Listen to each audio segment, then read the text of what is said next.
Assalamualaikum warahmatullahi wabarakatuh. Perkenalkan, nama saya Salwa Aryani dengan NPM 2023215000219.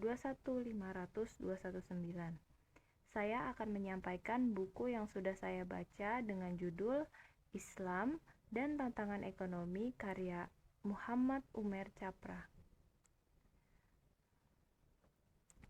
Di dalam bukunya ini, Umer Capra dengan kata lain ingin menegaskan dengan membuat pemaparan yang cukup komprehensif terutama atas dasar dan dengan landasan filosofis dan teoritis bahwa umat Islam tidak usah berpaling ke timur atau ke barat dalam mewujudkan kesejahteraan, khususnya dalam bidang ekonomi, tetapi berpaling pada Islam.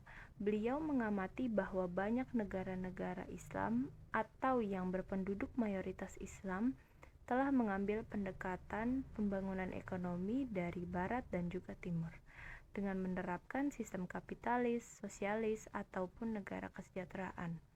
Beliau menekankan bahwa selama negara-negara muslim terus menggunakan strategi kapitalis dan sosialis, mereka tidak akan mampu berbuat melebihi negara-negara kapitalis dan sosialis.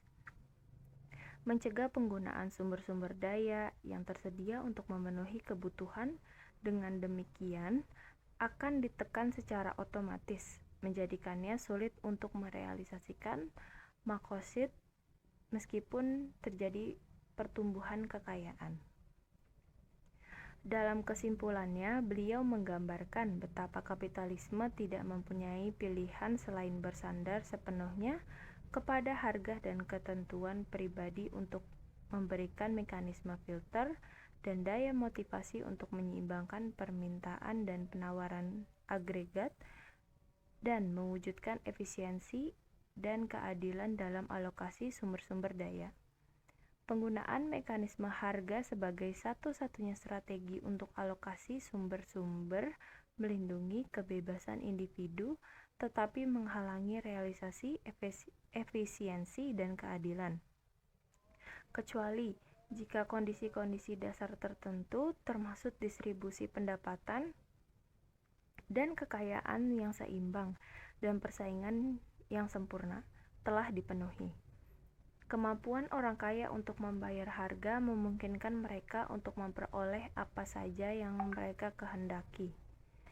Orang miskin semakin tertekan sebab pendapatan mereka sudah tidak mencukupi. Itu tidak juga meningkat sesuai dengan kenaikan harga. Dengan demikian, mereka semakin terperangkap dalam lingkaran kemiskinan dan juga kerugian. Beliau juga menggambarkan betapa sosialisme dan kinerja perencanaan ekonomi terpusat ternyata tidak lebih baik. Penghapusan motif laba dan pemilikan pribadi membunuh inisiatif, motivasi, dan kreativitas individu dalam sebuah masyarakat dengan suatu perspektif kehidupan dunia yang pendek.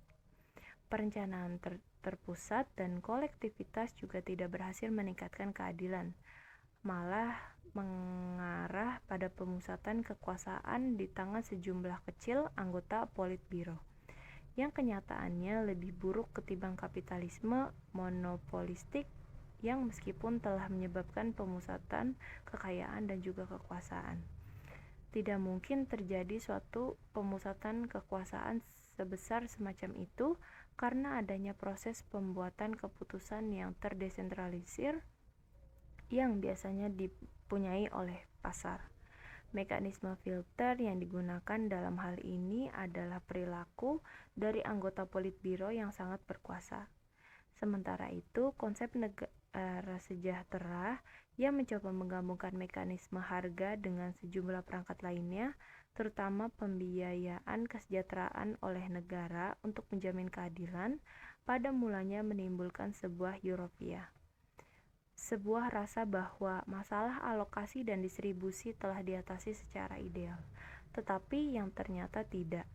Penambahan pengeluaran untuk sektor publik tidak dibarengi dengan suatu pengeluaran ganti rugi dalam klaim-klaim lain atas sumber-sumber.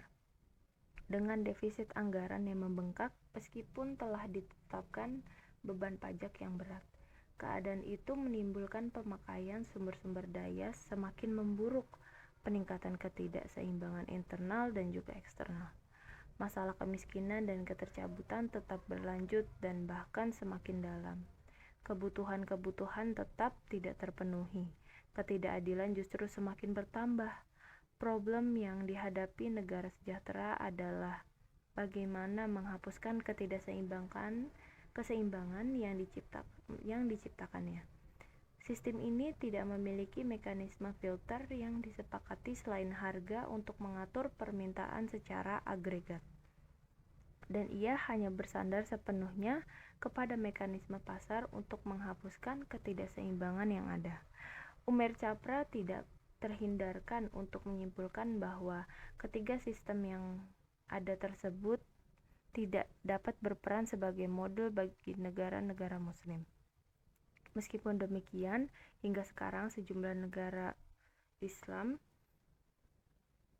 berusaha dan masih mendasarkan diri pada cita-cita kapitalis, sosialis, dan juga negara sejahtera. Sekian dari saya. Wassalamualaikum warahmatullahi wabarakatuh.